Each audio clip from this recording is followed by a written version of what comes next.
Bienvenue sur Télécréole et à l'émission Au cœur des femmes. Aujourd'hui, pour m'accompagner, j'ai toujours les mêmes acolytes. Karine. Salut Gisèle.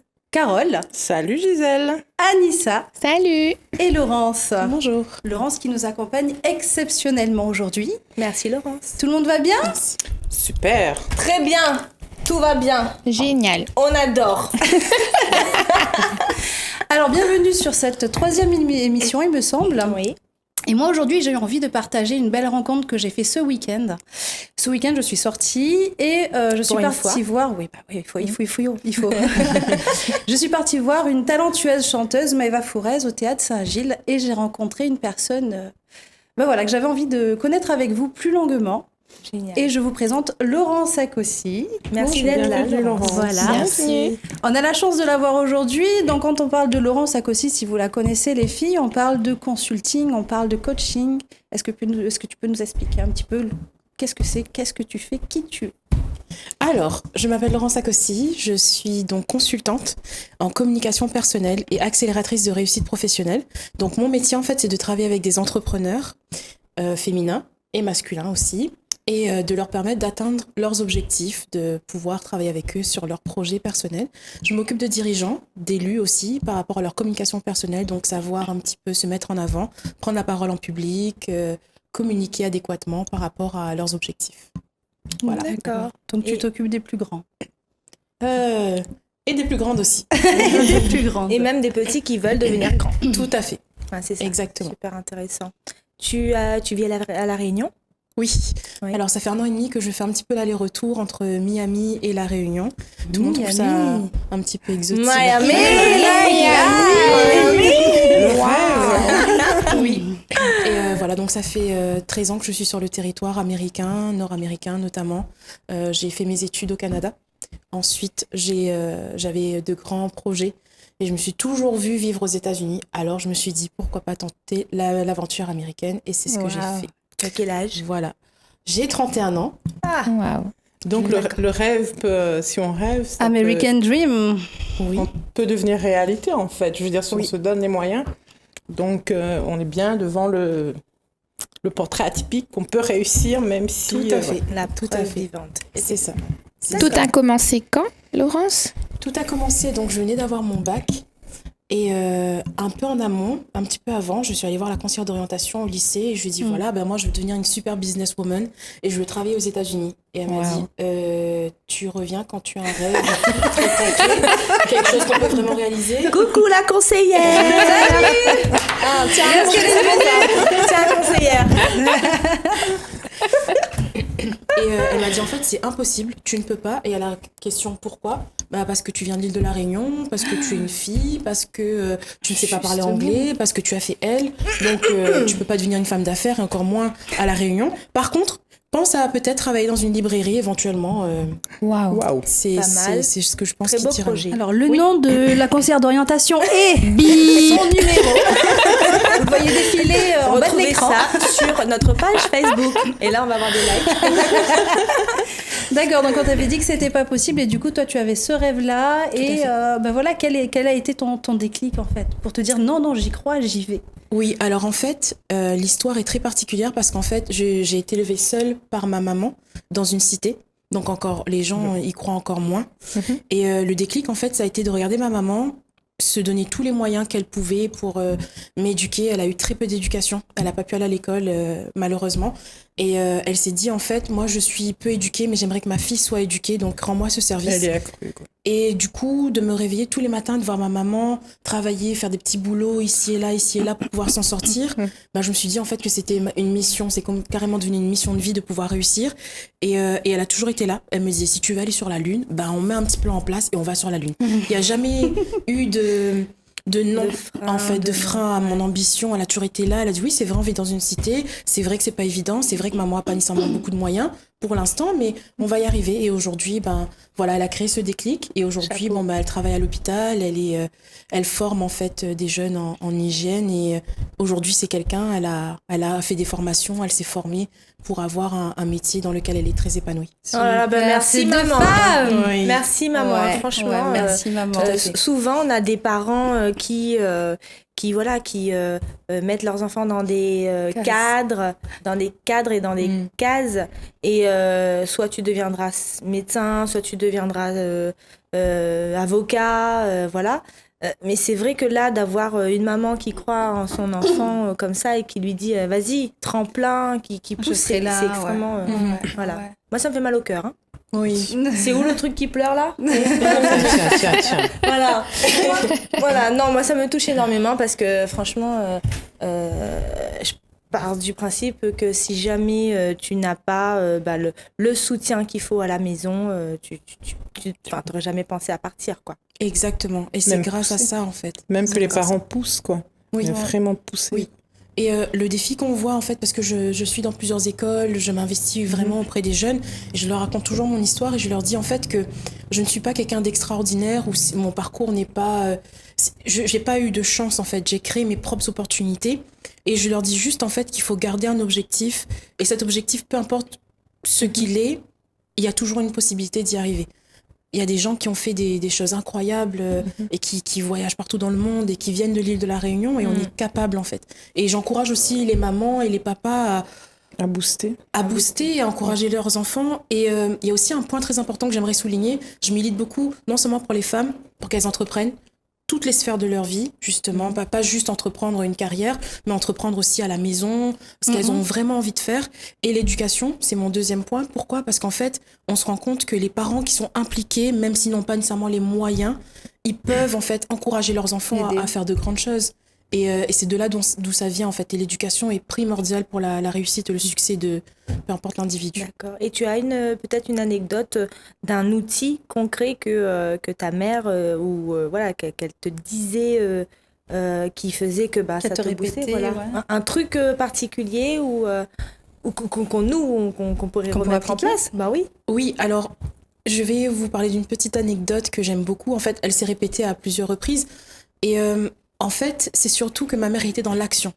C'était quelqu'un qui n'avait pas beaucoup de moyens, mais elle a quand même fait en sorte de m'inscrire au conservatoire parce que je voulais absolument danser. J'avais un profil artistique assez poussé et j'étais dans une petite école où les murs étaient complètement déchirés. Et là, elle me disait, je lui disais, maman, tu sais, je vais aller au conservatoire. Et elle me disait, oui, d'accord, on va y aller. Et la secrétaire de la petite école où les murs étaient déchirés avait rigolé. Elle avait dit, mon Dieu, Madame Akossi, mais votre fille, mais elle ne peut pas. Ma fille, moi-même, elle a tenté 3 fois le conservatoire, elle n'y est pas arrivée. Votre fille, elle n'a pas d'expérience, elle ne pourra pas. Et ma mère, en fait, pendant des jours et des nuits, m'a dit « Ok, tu sais quoi, le conservatoire, ça va être fait pour toi. Si c'est quelque chose que tu veux, que tu sens à l'intérieur de toi, si ton intuition te dit que tu vas y arriver, tu y arriveras. » Et donc, elle m'a appris à me servir beaucoup de mon intuition. Oh, j'adore. Et oui, énormément. Je pense que c'est vraiment le secret, c'est de faire confiance à ses enfants. Il ne faut jamais avoir de négatif, quoi, en fait. C'est ça. Toujours positiver, toujours y croire. Et encourager, parce qu'en fait, souvent, par exemple, pour la nourriture, je vois des parents qui disent « Oui, on force l'enfant à manger à telle heure, à faire ci, à faire ça. » L'enfant, il sait ce dont il a besoin. Depuis qu'il est tout petit, il sait de quoi il a besoin. Il sait quand est-ce qu'il en a besoin. Il va jamais se laisser mourir. Voilà. Donc, c'est à nous aussi, en tant que future maman et peut-être aux mamans, de laisser leurs enfants et d'être à l'écoute et de faire confiance à l'intuition de son enfant. C'est super important. Nous, on veut écouter ce que nous, on veut, parce que nous, on est parce qu'on est grand. Voilà, on a vécu des choses, on veut pas qu'il arrive telle ou telle chose à nos enfants, mais parfois, c'est nécessaire parce que c'est un apprentissage que l'enfant a besoin pour pouvoir aller de l'avant. Et ça, pour moi, c'est merveilleux. Et pour finir mon histoire de conservatoire, en fait, ma mère, pendant plusieurs nuits, elle n'a pas dormi. Il fallait aller à Saint-Leu, il fallait plusieurs représentations sur l'île.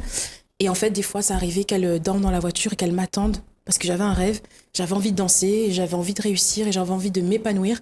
Et comme elle était pro 100%, l'épanouissement de ma fille est important. Moi, je n'ai pas pu être épanouie, je vais le faire pour mon enfant. Et aujourd'hui, voilà, ça crée de grandes choses. Waouh. Chapeau, maman. Hein, franchement. Chapeau bas, maman Akossi. Alors, je sais pas si vous ressentez l'émotion qu'il y a sur le plateau, mais c'est quand même très prononcé. En tout cas, merci d'avoir partagé ça avec nous. Merci. Aujourd'hui, tu es en train de réaliser ton rêve ou tu n'as pas tout réalisé encore ? Oh mon Dieu, j'aurais aimé répondre. Je me suis réalisée, j'ai réalisé mon rêve, mais en fait, quand vous êtes attaché aux gens, quand vous aimez l'autre, ça se terminera jamais. Je pense que jusqu'à mon dernier souffle, je serai toujours en quête de vouloir faire et je suis toujours là pour faire pour les autres. Et c'est ça qui me nourrit en fait. C'est jamais égoïste, égocentrique, centré sur moi-même. Ah oui, super, les États-Unis. Non, c'est toujours qu'est-ce que moi je peux faire pour faire briller l'autre, en fait. Donc, voilà, il y a toujours des projets, toujours plus, en fait. Voilà. D'accord. Est-ce qu'il y a un outil en particulier quand tu coaches les personnes là, tu pourrais nous faire essayer quelque chose. Je sais pas, un truc qui fait que on pourrait prendre confiance en nous. Oui. Ouais. Plusieurs outils, mais un des outils pour moi qui est fondamental, en fait, j'utilise un cercle. Et en fait, c'est un cercle dans lequel, en fait, on note toutes les parties de sa vie. Donc, la vie au travail, à la maison, en tant que femme. Voilà, toutes les sphères de sa vie, on les note. Et en fait, on colorie, on fait de l'auto-évaluation sur comment je me sens dans cette sphère de ma vie. Donc, on fait un petit camembert. Et en fait, on s'amuse à colorier. Et en fait, on se rend compte, des fois, qu'en fait, on n'est peut-être pas si épanoui que ça. Mais comme on sait quelle partie du camembert n'est pas à son 100%, eh ben, on peut travailler là-dessus. On peut avoir des réflexions, en fait, pour se dire « Ah ouais, je suis pas super épanouie professionnellement. Pourquoi ?» En fait, c'est vraiment d'avoir toujours du questionnement et de l'auto-évaluation, ce qu'on fait peu. Le deuxième outil que je suggère, en fait, c'est de se poser la question de qu'est-ce que j'ai vraiment envie de faire et qu'est-ce qui m'anime vraiment, de quoi j'ai vraiment envie. Donc, situation idéale, aujourd'hui, quelqu'un me proposerait de réaliser un rêve, ce serait quoi ? Et en fait, je me rends compte, en faisant du consulting, que les gens n'ont pas toujours l'esprit très clair sur ce qu'ils veulent. Ils veulent, mais comme c'est flou, en fait, les réponses sont floues. Si vous ne pouvez pas atteindre un objectif, si je dis, OK, je fais le 100 mètres, mais en fait, non, je fais le 100 mètres, mais peut-être qu'il y aura une fontaine là-bas, peut-être que je vais m'acheter un sandwich là-bas. On dévie. Donc voilà, c'est vraiment de rester sur une trajectoire et rester bien focus, comme on dit aux États-Unis, concentré sur l'objectif même. Oui, voilà. Donc toi, Laurence, dans ton métier, tu aides les gens aussi à déterminer leurs objectifs, Tout à fait. À savoir ce qu'ils veulent réellement, c'est ça ? Tout à fait. Souvent, on vient me voir dans mon bureau pour me dire « Laurence, j'ai un projet professionnel, je vais aller aux États-Unis, je vais aller à Dubaï, je vais aller je sais où ». Et en fait, ça ne fonctionne pas. Mais en fait, c'est parce que le personnel, dans la vie personnelle, l'individu, ses croyances, la confiance en soi, l'estime de soi, le respect qu'il a pour lui-même n'est pas au rendez-vous. Donc, les projets professionnels en pâtissent, en fait. Donc, c'est important de bien comprendre qu'un entrepreneur, c'est vraiment une personne qui porte ses propres projets.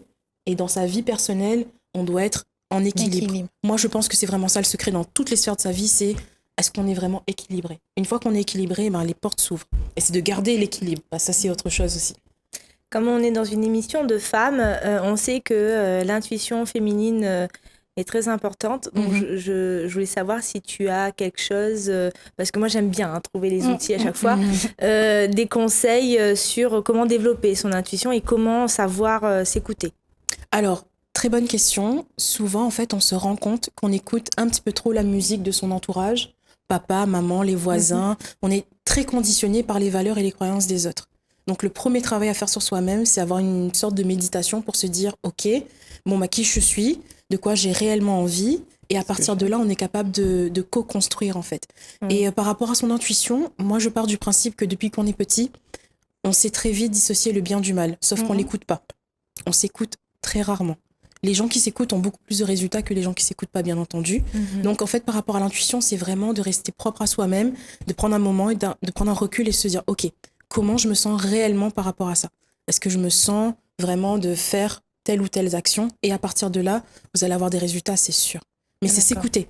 Vraiment, c'est s'écouter et vraiment prendre du recul et être au calme avec soi-même. Et souvent, on va être influencé par le conjoint qui dit non, c'est pas bon pour toi, parce que, ou la voisine qui dit non, ma fille, elle a essayé ça, c'est pas bon, ou la maman. Limitante. Voilà. C'est pour ça, il y a dans la vie des femmes, moi je prends mon cas particulier, les reconversions, je pense.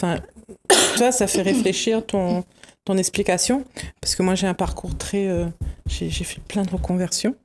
Je sais pas si c'est moi, mais je pense que c'est vrai qu'on écoute énormément tout ce qui est autour, donc on se rend compte avec l'âge que non, on revient toujours au point de départ, au métier qu'on a aimé, à la vie qu'on aurait aimé avoir, quoi. Tout à fait, voilà. Ses premiers amours, et c'est important de rester calqué là-dessus, parce qu'en fait, comme vous disiez, si on dévie de la trajectoire, peu importe, 20 ans plus tard, 30 ans plus tard, un mois plus tard, la vie vous ramène toujours vers ce sur quoi vous êtes supposé travailler et ce que vous êtes supposé faire. Il y a vraiment pas de secret pour moi, en fait. Il va falloir que tu fasses des cercles. Mais bon, c'est bon, j'ai trouvé ma voie. J'ai eu beaucoup de reconversions que j'ai aimées d'ailleurs. Hein. Moi, je dis ça m'a forgé, ça fait qui je suis aujourd'hui. Quoi. Voilà, vous avez appris. Et c'est ça. Et donc, du coup, on avait l'émission juste avant qui parlait du burn-out. Aujourd'hui, une personne qui fait un burn-out et qui ne sait pas où il en est peut très bien t'appeler et te dire, voilà, je sais plus où j'en suis, j'ai essayé ça, je suis à ce stade-là de ma vie, j'ai besoin d'aide. Et toi, dans ton travail consulting coach, c'est ça? Tu pourrais l'aider et tu pourrais aller... Oui, tout à fait. D'accord. Tout à fait. Parce qu'on part vraiment de la base que le professionnel vient après. Avant, c'est l'individu. On soigne l'individu. Et en soignant l'individu, en fait, on se rend compte qu'il y a plein de petits bobos qu'on est capable de travailler, de faire disparaître. Et ensuite, on attaque le volet professionnel. Et toutes les réponses sont en nous. Moi, je ne crois pas qu'il y ait une réponse qui vienne de je ne sais où. Toutes les réponses, on les a. En fait, on sait. Sauf qu'on a tellement eu l'habitude de ne pas s'écouter qu'à un moment donné, ça devient le brouillard et on ne sait plus. On est perdu. Mais en fait, comme disent les Américains, notre boussole intérieure, elle nous parle tout le temps. Ouais. C'est nous qui n'écoutons pas. Ils sont chouettes les Américains quand même. Oui. Et du coup, comment c'est là-bas? Tu nous en parles un petit peu? Comment t'es arrivée là-bas en fait? T'as fait tes études au Canada? C'est ça. Et après t'as débarqué Voilà. Alors en fait, j'arrive au Canada et je me dis bon, maintenant que je suis au Canada, puisque c'est le chemin le plus près pour moi pour arriver aux États-Unis, donc j'ai fait une licence en administration des affaires. Et entre-temps, je fais un projet à l'école et voilà, le professeur me dit super, je te mets A+, c'est un projet qui est génial. Donc mon projet en fait, c'est de faire en sorte que des jeunes qui sont dans des situations défavorisées, qui aiment la danse, puissent vraiment rencontrer des maîtres dans le milieu de la danse pour pouvoir les inspirer à entreprendre aussi des carrières à ce niveau-là. Et donc, j'ai monté le projet, c'est très bien passé. Et je me suis dit, bon, maintenant, comment je fais? Et puis, ça faisait 1 an que je regardais Louam, la chorégraphe de Rihanna, sur YouTube. Et je me disais, waouh, je rêve de travailler avec elle. Puis, je me suis dit, mais qu'est-ce qui m'empêche de travailler avec elle? Personne. D'accord. Alors, pendant 1 an, j'écris un petit dossier, je vois, etc. Et puis, un jour, je sais pas ce qui m'arrive. Je reviens de l'école et je suis super motivée. Et je me dis, en fait, je vais appeler le Broadway Dance Center, ça y est.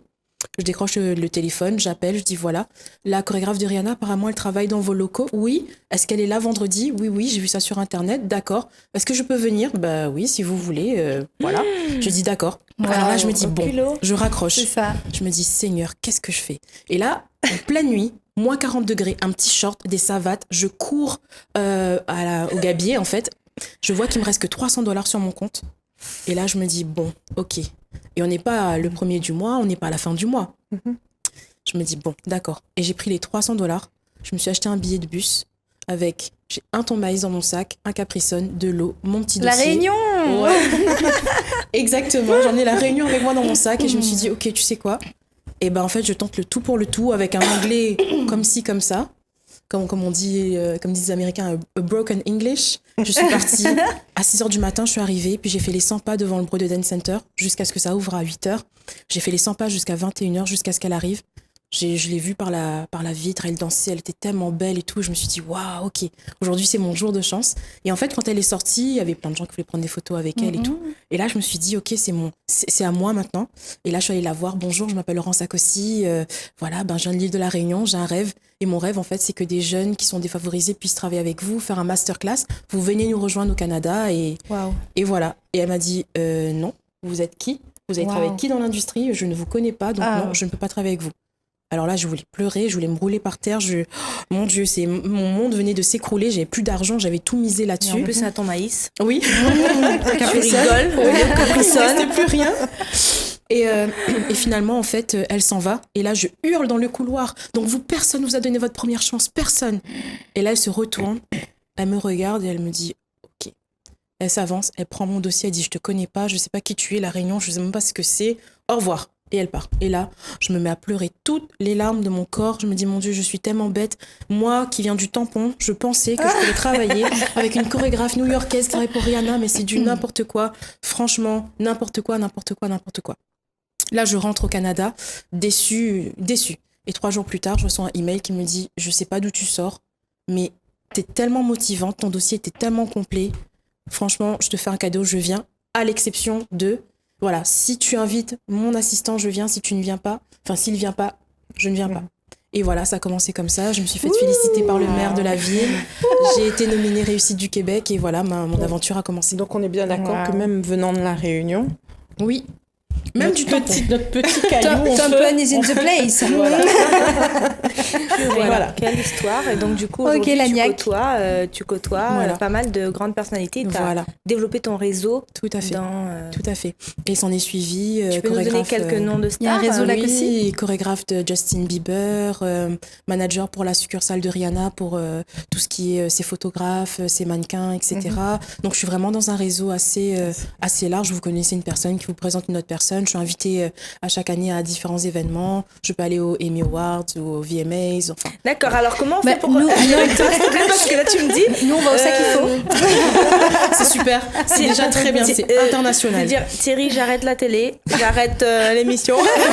Je pars à Miami. On démissionne. Regarde, on n'est pas payé après. Non. Voilà. C'est un truc de fou. Il faut qu'une personne vous fasse confiance. Aux États-Unis, en fait, c'est ça se débloque. Voilà. Vous devez être éthique. Vous devez vraiment bien travailler. Vous devez toujours être organisé dans vos affaires. Ouais, voilà. Et franchement, bien carré. Voilà, une personne vous fait confiance. On va vous donner plusieurs tests.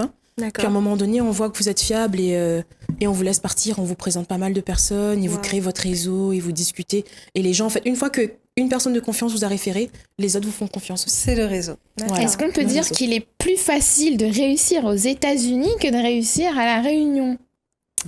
Est-ce que c'est l'environnement? Est-ce que c'est... Toi, tu vas Très bonne question. Alors, c'est une excellente question. C'est différent. C'est différent. Aux États-Unis, en fait, ce qui est super, c'est que le American Dream, comme vous disiez tout à l'heure, c'est vraiment que vous pouvez être la personne la plus pauvre aujourd'hui. Demain, vous pouvez être millionnaire. Bon, les gars, j'y vais. Mais non, tu touches le RSA. Demain, je suis millionnaire. Voilà. Alors qu'en France, on est beaucoup plus... on est un peu plus peut-être dans des carrés, dans des cases. Les diplômes sont importants, le statut social est important. Aux États-Unis, on veut voir ce que vous savez faire. Et ensuite, on verra ce que vous avez su faire et les diplômes, etc. On est beaucoup plus ouvert en fait à réussir. Et votre motivation, moi, c'est ce que ça m'a appris. Pour rebondir sur la question de tout à l'heure, les États-Unis, ça vous motive parce qu'en fait, les Américains, ils ont un dicton qui dit si c'est pour me réveiller, pour être le deuxième, vaut mieux que je dorme. Wow. Donc, si vous ne réveillez pas pour être le premier, c'est même pas la peine. Ça, on n'est que des championnes en fait. Voilà. On est des championnes. Et en fait, une fille de Puerto Rico, une fille du Venezuela, une fille qui est défavorisée peut réussir. C'est vraiment à elle de mettre tout en action et tout en œuvre pour pouvoir se démarquer, pour pouvoir impulser son talent. Et on peut réussir dans tout ce qu'on veut. Il y a des filles qui sont payées pour poster des photos sur Internet. Donc voilà. Voilà. Ça aussi, selfie, j'arrive. Vous êtes community manager, vous faites de jolies photos, vous pouvez avoir un job. Aussi, Gabrielle, qui était dans une de mes écoles au Canada, elle était payée $250 par photo. Vous en faites 10, vous faites $2,500 par mois. Enfin, par mois, 10 photos. Hein. Ça veut dire que vous pouvez en faire plus. Ça, c'est une journée, 10 photos. Donc, $2,500 jour, ça va quand même. Voilà. Oui, très bien. J'avoue, très bien. Voilà. Donc, j'ai une vision différente aussi de l'argent, qui est un sujet aussi très tabou en France. Et en fait, on se dit que non, on ne mérite pas, l'argent, c'est pas bon, c'est pas bien, mais on en a besoin. C'est un peu controversé, je trouve. Hein. Tes services sont plutôt abordables? Oui, toujours. Oui, voilà, d'accord. Ok, voilà. Très bien. Toujours. Ok, et en général, une séance, comment quand tu as évalué le travail à faire, le coaching, il dure combien de temps? Alors, il y a 3 formules. Je travaille donc ou à l'heure. Il y a des gens qui viennent juste me voir, ils ont besoin de mettre leurs idées en place pendant 1 heure. Il y en a qui ont besoin de vraiment être accompagnés sur 5 séances, donc c'est 10 heures, toujours des blocs de 2 heures. Et il y en a qui travaillent avec moi sur 20 heures. Donc voilà, on travaille vraiment sur 5 séances ou 10 séances. Très élevé. Alors, sans vouloir me jeter des fleurs, on est tellement dans une relation de co-construction avec la personne qui vient dans mon consulting. Et puis, c'est un support. Vous vous rendez compte, le matin, vous vous réveillez, vous avez quelqu'un pour vous motiver, pour vous dire que vous êtes capable, pour vous encourager. Vous avez un plan. On écrit un plan. Donc, chaque semaine, on a des résultats. Chaque semaine, on a des choses à faire. Donc, c'est sûr que vous vous sentez évoluer.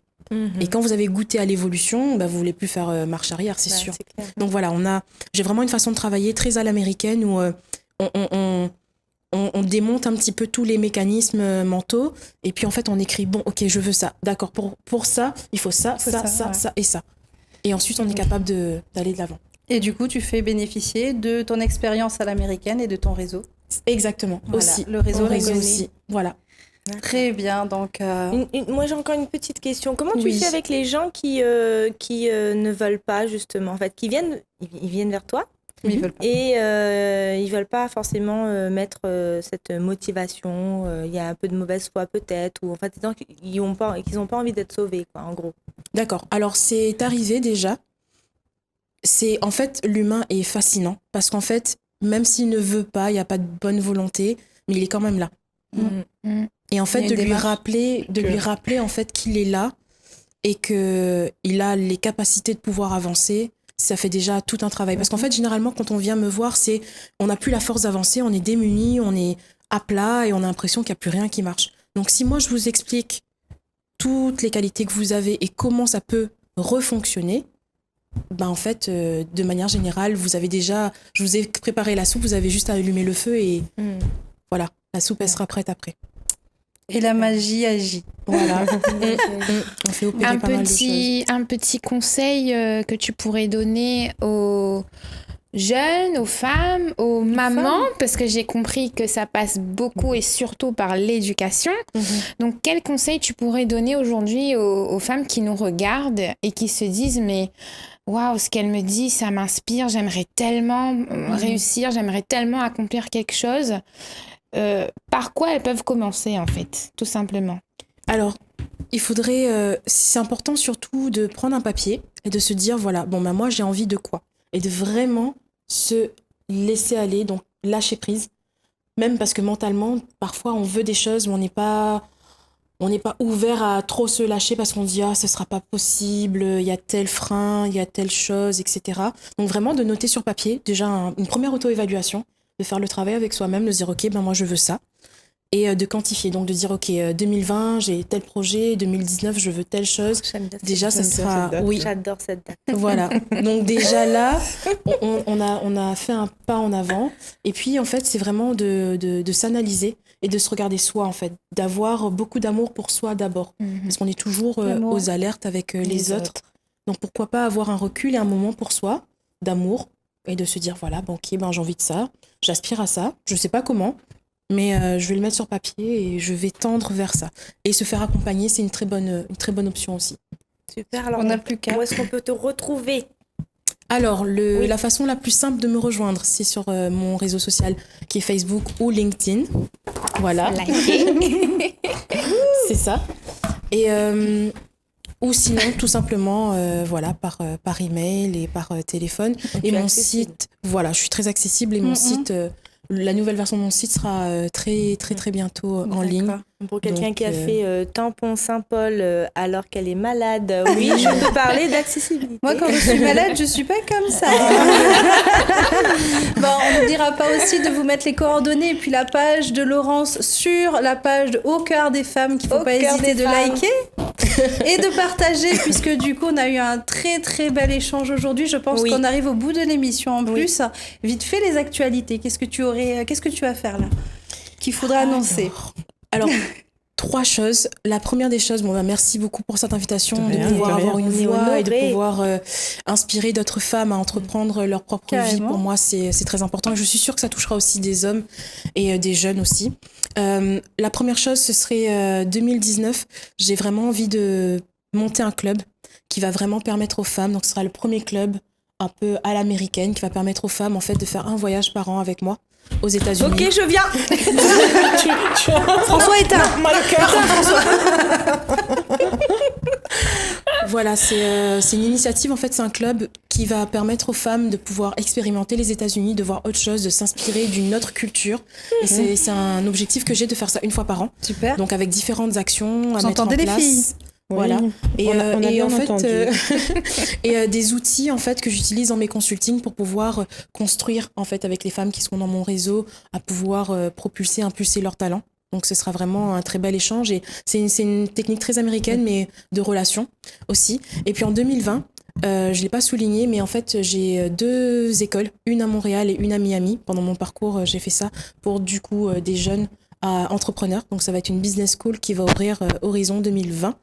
Donc, voilà, je serai sur le territoire un peu plus que cette année.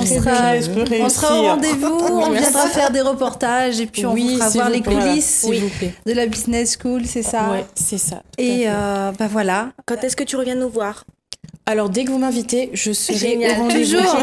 Toujours. Bon, mesdames, on cherchait une marraine, non? On ne cherchait pas une marraine? D'accord. Je soulève le sujet comme ça. C'est gentil, c'est super. Voilà, donc j'espère que vous avez eu autant d'émotions. Je pense qu'on va devoir en antenne. Je suis pleurée. En tout cas, merci Laurence d'avoir pris du temps pour nous. Nous, on a adoré. J'espère vraiment que vous avez été inspirés par ce petit bout de femme, si je peux dire, qui est vraiment, vraiment extraordinaire. Nous, en tout cas, on a adoré. Et puis, vous pourrez la retrouver sur la page Au cœur des femmes sur Facebook. Il faudra liker, puis partager la page avec vos amis. Et puis, ceux qui ne sont pas amis aussi, ça passe. Voilà. Oui, on aime bien les pas amis aussi. Les pas amis, ça passe. Bon, mais voilà, et on se dit à très vite sur Télé Créole pour le prochain épisode de Au cœur des femmes. Merci. Bye bye.